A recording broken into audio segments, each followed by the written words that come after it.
genios e inventos de la humanidad.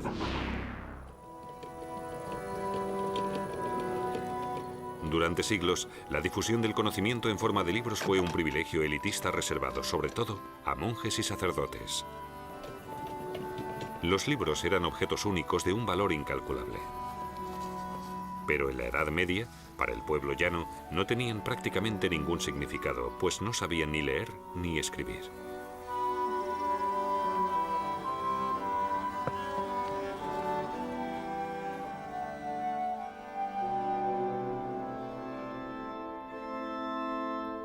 En la Edad Media, los libros se confeccionaban a mano en los monasterios. A menudo, los monjes tardaban años en terminar sus artísticas copias.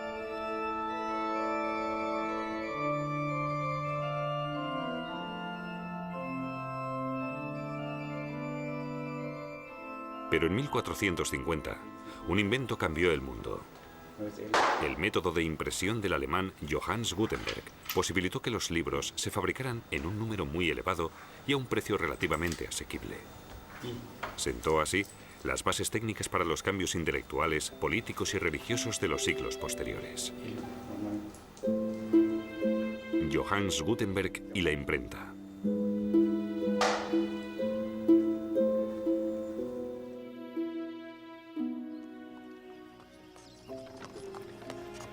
Johannes Gänfleisch, que después se llamaría Gutenberg, nació en Mainz en 1400. Su padre, un acaudalado patricio, se dedicaba al comercio. El joven Johannes ingresó en la escuela monástica de Mainz y a partir de ahí se le pierde el rastro, de momento. En Estrasburgo, donde Gutenberg se instaló en 1434, se recupera su pista.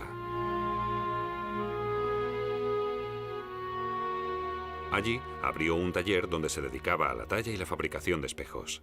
Los creyentes valoraban mucho sus espejos sagrados y tenían la esperanza de recibir parte del talante bendito que les atribuían. Y para Gutenberg, eran un lucrativo negocio. El comercio de objetos religiosos estaba en auge.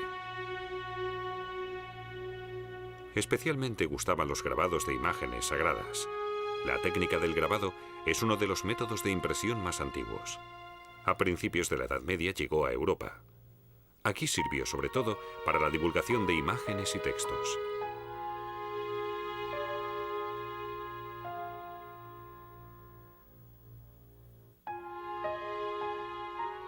Pero la fabricación de las páginas sueltas era muy laboriosa. Primero se pintaba sobre una madera el texto invertido. De ahí se extraían las letras correspondientes. Después se teñía el grabado, se ponía el papel encima y se fijaba con la ayuda de un cortapapeles.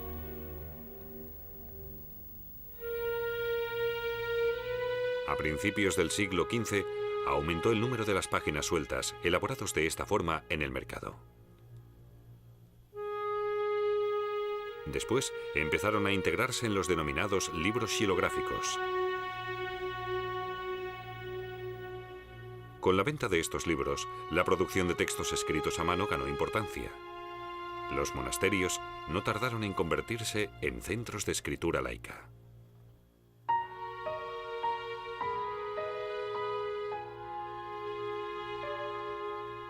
Con la fundación de las primeras universidades surgió una gran demanda de libros. Junto a ellas las bibliotecas, en las que el saber de la humanidad se hacía accesible en forma de libro. El momento exige una adquisición más barata y más rápida de libros. Los eruditos quieren, sobre todo, copias idénticas. Todo ello lleva a buscar fervientemente un nuevo método de fabricación. Y exactamente eso es lo que busca Gutenberg. En el año 1446 regresa a Mainz. Allí encuentra un socio de poder financiero, lo que le permite abrir su Werk der Bücher, su empresa del libro. Gutenberg tuvo una idea genial para las copias. Descompuso un texto en todos sus componentes: las letras, los signos de puntuación y las combinaciones de letras existentes, las denominadas letras ligadas. Todos ellos se usarían como tipos independientes para la impresión de palabras, líneas y páginas. Los tipos serían caracteres reutilizables.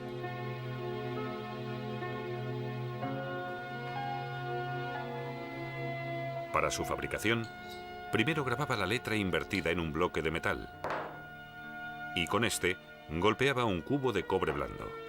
Así conseguía una silueta hueca de la letra.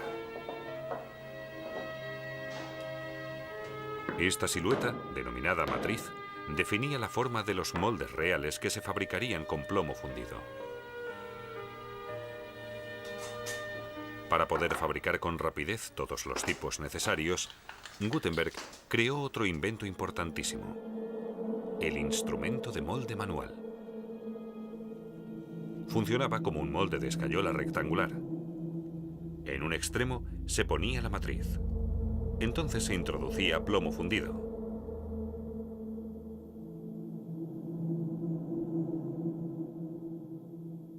Cuando se abría el instrumento, el tipo de plomo fundido ya estaba listo.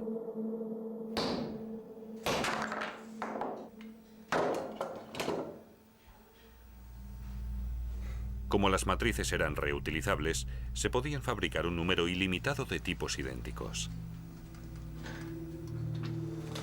Finalmente, el cajista componía las líneas con los tipos. En la galera, las líneas y columnas podían colocarse al gusto. Ya estaba listo el espejo de frases, llamado así en alemán por la composición invertida de las letras. El área de impresión se teñía con tinta de imprenta. Gutenberg la creó mezclando hollín, barniz y albúmina. La impresión ya podía comenzar. Para ello, Gutenberg creó una prensa especial basándose en el principio de las utilizadas por los vinicultores.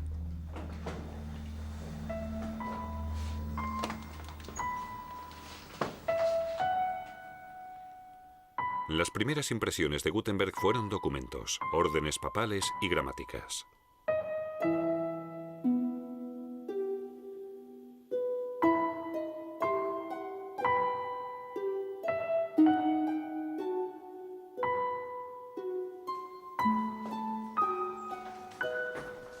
Pero pronto se aventuró en un inmenso proyecto: la Biblia latina. Para la fabricación de su Biblia, tuvo que moldear más de 100.000 tipos. El cajista y el impresor de Gutenberg trabajaron más de 2 años en la primera tirada de 180 ejemplares.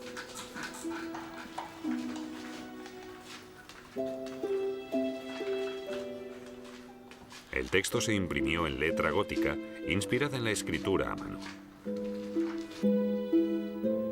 Al final, el iluminador añadió las iniciales de colores y los dibujos. Con su Biblia, uno de los libros impresos más bonitos del mundo, Gutenberg demostró que los libros xilográficos podían competir en belleza con los escritos a mano.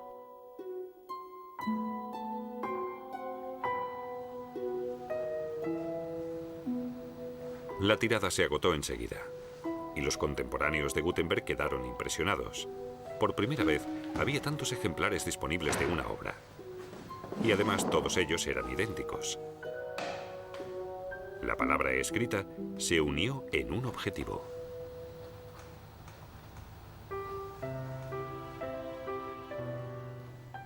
La existencia de la revolucionaria técnica se difundió enseguida. Pronto se abrieron las primeras imprentas en Bamberg, Colonia y Basel.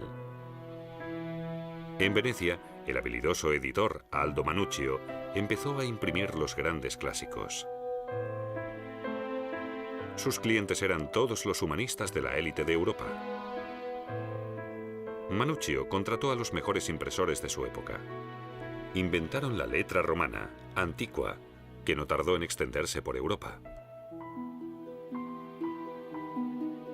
20 años después del invento de Gutenberg, la nueva técnica de impresión se había impuesto rotundamente. Miles de títulos salían al mercado en tiradas de hasta 1000 ejemplares.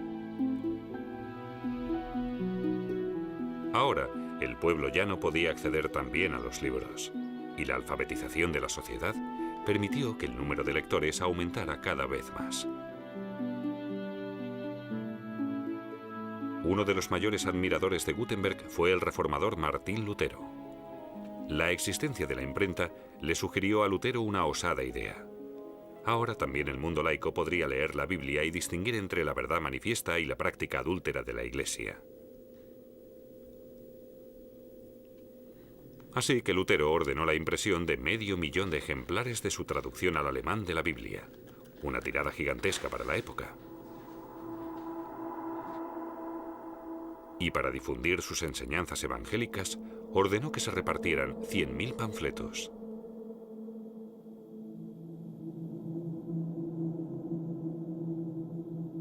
Pero no fue solo Lutero. Emperadores, reyes y ciudades imperiales libres también usaron la imprenta para cumplir sus objetivos. Pronto las páginas impresas empezaron a usarse para la difusión de noticias.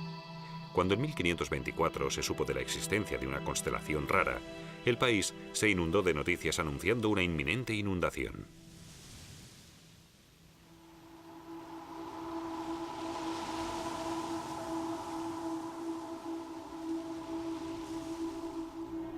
El primer diario nació en Leipzig en 1650.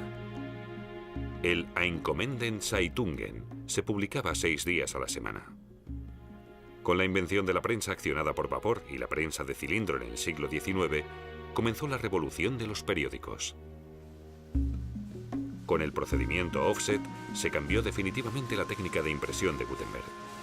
Ahora se ponen en un plano el área de impresión y la de no impresión. Primero se transfiere con láser el área de impresión sobre una fina plancha de impresión. Después, la plancha se humedece con agua para que el área de no impresión no absorba la tinta. Y por último, se aplica la tinta grasa, que solo se fija en la superficie iluminada. En el procedimiento offset, la plancha no transfiere directamente la tinta al papel. La tinta se compensa después en un rodillo de goma. De ahí el nombre de offset en inglés, y de ahí pasa al papel. Así se puede imprimir de forma rápida e incluso en papeles de bajísima calidad. El procedimiento offset es el método de impresión más utilizado actualmente. A pesar de su posterior desarrollo, Johannes Gutenberg sentó con su imprenta las bases del mundo de la comunicación actual. Su invento se considera hoy uno de los más importantes de la humanidad.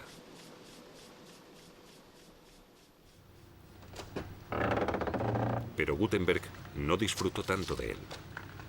Durante la impresión de la tirada de su Biblia, su prestamista le exigió el pago de su crédito. Tras un litigio, Gutenberg perdió su imprenta y con ella todos los ejemplares terminados de su Biblia.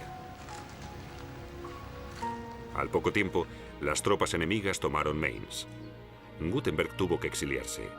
3 años después, volvió a su ciudad natal como empleado del nuevo arzobispo.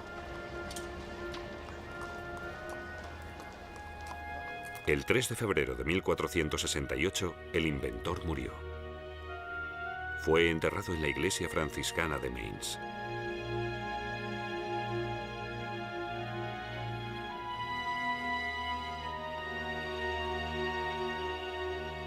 Con la creación de la imprenta, Johannes Gutenberg consiguió cambiar el mundo para siempre.